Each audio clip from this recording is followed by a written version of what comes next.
Bienvenue donc pour ce nouveau chapitre de notre thème numéro 2 qui s'appelle « Comment les animaux se développent-ils et se reproduisent-ils » avec comme premier exemple le papillon. Souvenez-vous, nous avions vu dans le chapitre précédent que les graines contenaient un embryon qui était capable donc de se développer, de germer sous l'effet de la chaleur et de l'humidité, qu'il consommait donc les réserves des cotylédons au départ, puis ensuite se débrouiller seul grâce aux feuilles qui vont verdir et grandir. La plante, au bout d'un moment, fleurit, ce qui veut dire qu'elle devient adulte, puisque on a dans les fleurs les organes mâles et femelles. Alors, cette reproduction sexuée va se passer de la manière suivante. Un élément mâle présent dans le pollen va s'associer à un élément femelle, un ovule, pour former donc un embryon dans une graine, elle-même enfermée dans un fruit, ce fruit ayant une forme particulière qui lui permet soit d'être disséminé par le vent, soit d'être disséminé par l'eau, soit d'être disséminé par la plante elle-même, ou alors par les animaux. D'accord ? Pour favoriser la pollinisation, c'est-à-dire le transport du pollen sur le pistil, eh bien vous avez des insectes ou le vent ou l'eau qui participent également. La plante adulte meurt si j'ai affaire à une plante annuelle et chaque embryon présent dans la graine va ensuite redémarrer un nouveau cycle. Voilà comment se passe la reproduction sexuée pour les plantes à fleurs. La question est, est-ce que ça se passe de la même façon chez les animaux? Premier exemple, donc le macaon ou grand porte-queue. Alors c'est un papillon quand même assez particulier. Regardez bien cette chenille rondouillarde ne ressemble absolument pas à ce magnifique papillon et pourtant c'est le même animal. Donc la question va être comment c'est possible? Qui est le macaon? Le macaon est d'abord un insecte, ça veut dire que son corps est fait de 3 parties, une tête avec les organes sensoriels et les organes qui lui permettent de se nourrir, ensuite un thorax qui portera donc 3 paires de pattes et un abdomen sur lequel on retrouvera donc des petits trous, des stigmates lui permettant de respirer. Lépidoptère, pourquoi? Parce que l'adulte de cet insecte est un papillon de grande envergure, entre 5 et 7,5 cm. La larve sera une chenille. Là, vous avez la forme papillon, là, vous avez l'animal sous sa forme larvaire, c'est-à-dire sous forme chenille. Le nom scientifique du macaon est Papilio macaon. Alors, le papillon lui-même est extrêmement symétrique, il est facile à reconnaître, ses ailes ont une dominante jaune avec des taches et des lignes noires très précisément dessinées. Vous avez donc cette ligne bleue caractéristique du macaon dans la partie inférieure, dans la partie postérieure de l'aile, pardon, et puis cette ocelle aussi, soit rouge, soit orange. Et évidemment, la petite queue qui est caractéristique du macaon. Sa forme chenille, c'est un élément, une grosse chenille qui peut aller jusqu'à 4 cm de long, plutôt verdâtre, où on retrouve aussi encore des dominantes un petit peu orangées et noires qui rappellent un peu le papillon adulte. On retrouve également l'organisation en 3 parties, ici donc la tête avec les organes sensoriels et les pièces buccales, 1, 2, 3, d'accord, qui permettent 3 segments qui me permettent le thorax, donc 3 paires de pattes, 1, 2, 3, on le voit ici sur le schéma, 1, 2, 3. Ensuite, l'abdomen, et chez la chenille, ce qui est intéressant, c'est qu'on a 1, 2, 3, 4 paires de fausses pattes qui sont des ventouses et une paire de pattes anales. La respiration se fait par des petits trous qui sont sur la partie abdomen de l'insecte et qui lui permettent de respirer.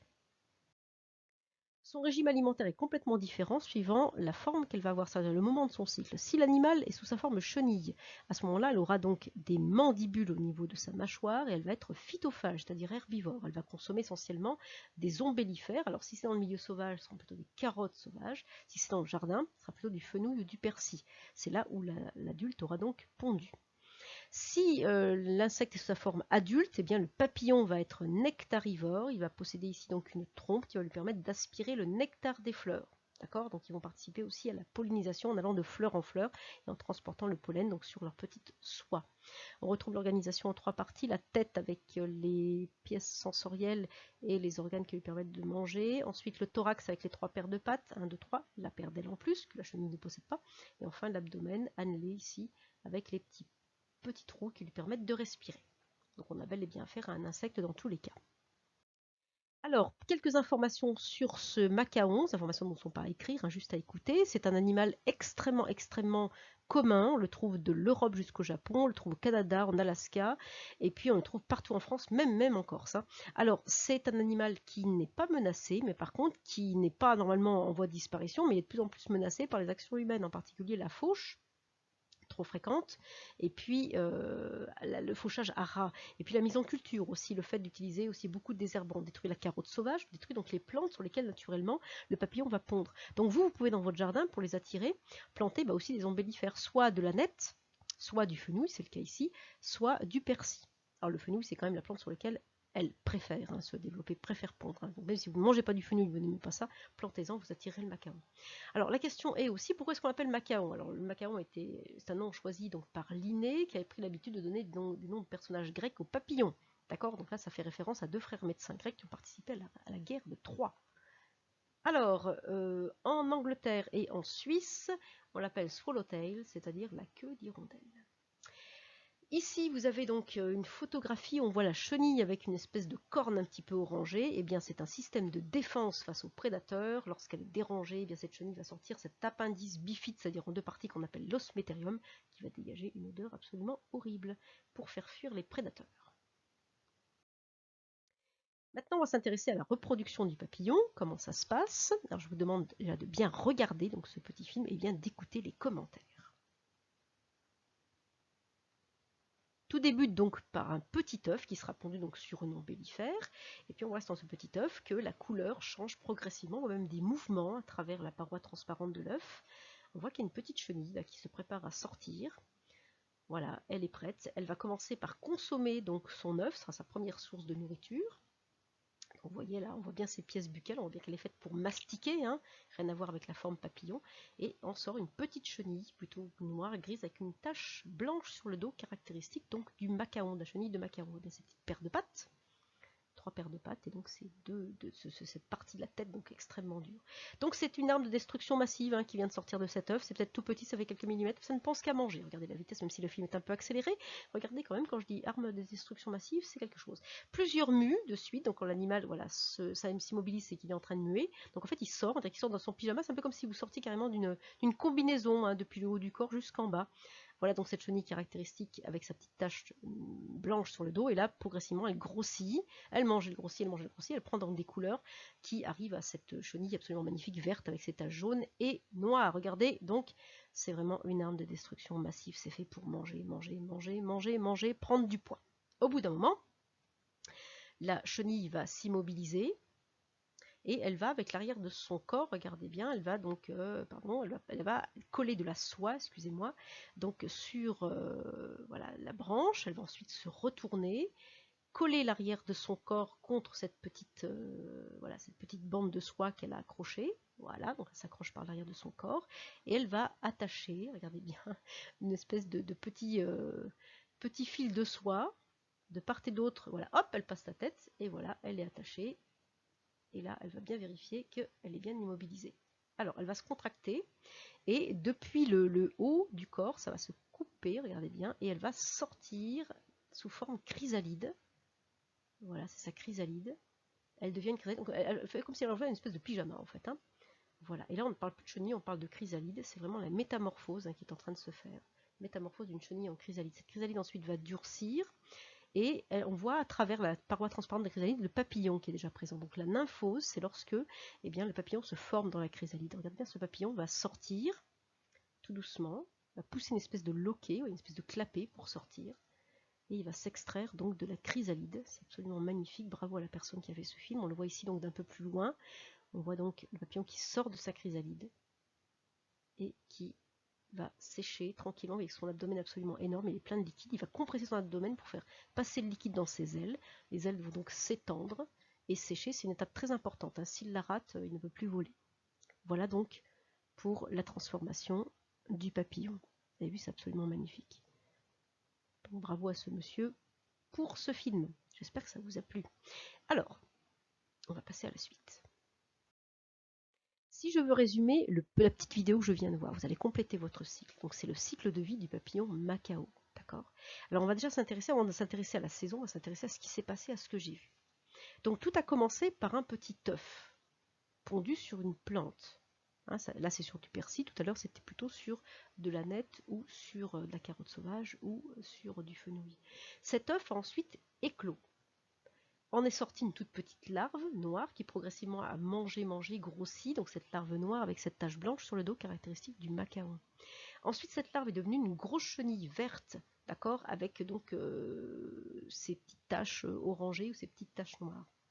Cette chenille ensuite a choisi une branche sur laquelle elle a effectué sa métamorphose, c'est-à-dire qu'elle est devenue une chrysalide, elle est devenue une nymphe, d'accord. Et progressivement, elle a mué. À chaque fois, elle mue, elle perd sa peau et elle sort à l'intérieur elle sort de cette nouvelle peau, elle devient autre chose. Et cette chrysalide, progressivement, va être le lieu où va se passer la nymphose, c'est-à-dire la transformation de cette chenille, entre guillemets, en papillon. Donc on voit très bien la couleur de la chrysalide qui n'est absolument plus la même. Elle devient, on voit presque par transparence, déjà les couleurs, enfin les ailes du papillon par transparence. Au bout d'un moment, quand le papillon est là, hein, eh bien, ce papillon va s'extraire de la chrysalide et donc va s'accrocher à une branche ou à une feuille, va contracter son abdomen et faire passer tout le liquide de l'abdomen dans ses ailes pour les déplier. C'est vraiment une étape importante. Si le papillon n'arrive pas à déplier ses ailes, il est mort. De toute façon, il ne pourra pas voler, donc il ne pourra pas aller jusqu'à sa nourriture. Ensuite, les papillons mâles vont rencontrer les papillons femelles, ils vont s'accoupler, d'accord. Les papillons femelles vont donc être fécondés, et ce papillon femelle va ensuite trouver une plante sur laquelle il va pondre. Pondre quoi? Un œuf qui va ensuite éclore, dont va sortir une petite larve qui va se mettre à manger, se métamorphoser, muer, muer, jusqu'à devenir une grosse chenille qui au bout d'un moment va finir par se métamorphoser, c'est-à-dire choisir une branche sur laquelle elle va s'accrocher avec de la soie et devenir une chrysalide, c'est-à-dire une nymphe. Dans cette chrysalide va se passer la nymphose, c'est-à-dire la transformation en papillon adulte, et quand le papillon est prêt, eh bien, il va sortir de la chrysalide. D'accord. Ensuite, il va sécher sur une branche, déployer ses ailes, les mâles vont rencontrer les femelles vont pondre, etc., etc. Tout ça est vraiment très très lié aussi à la saison. D'accord. On voit très bien que les œufs sont pondus à peu près au milieu ou à la fin du printemps, que la présence de la petite larve, donc le stade larvaire, c'est-à-dire chenille, se fait pendant le printemps et l'été, et qu'elle devient une chrysalide au moment de l'automne et de l'hiver. C'est un moyen, cette chrysalide aussi, de passer l'hiver sous une forme qui ne demande pas de nourriture, c'est-à-dire qu'on profite de cette mauvaise saison pour transformer, pour faire la transformation. Et puis ensuite, au printemps, eh bien, le papillon sort de sa chrysalide, et c'est au début du printemps, jusqu'à la moitié du printemps, que les accouplements vont se faire. Tout ça est lié quand même vraiment au cycle. J'espère que vous avez bien compris, que vous avez bien retenu.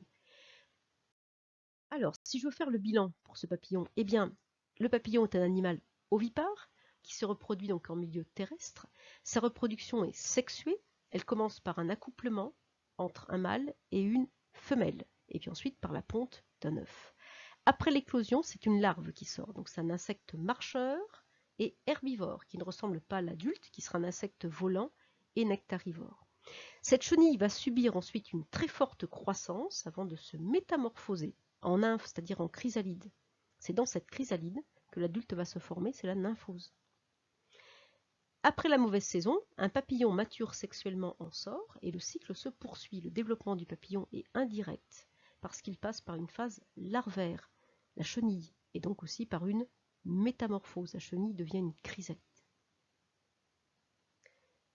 J'espère que ça vous a plu, que le petit film vous a plu aussi. N'hésitez pas à d'abord regarder la vidéo en entier, puis ensuite à vous le repasser plusieurs fois si vous le souhaitez.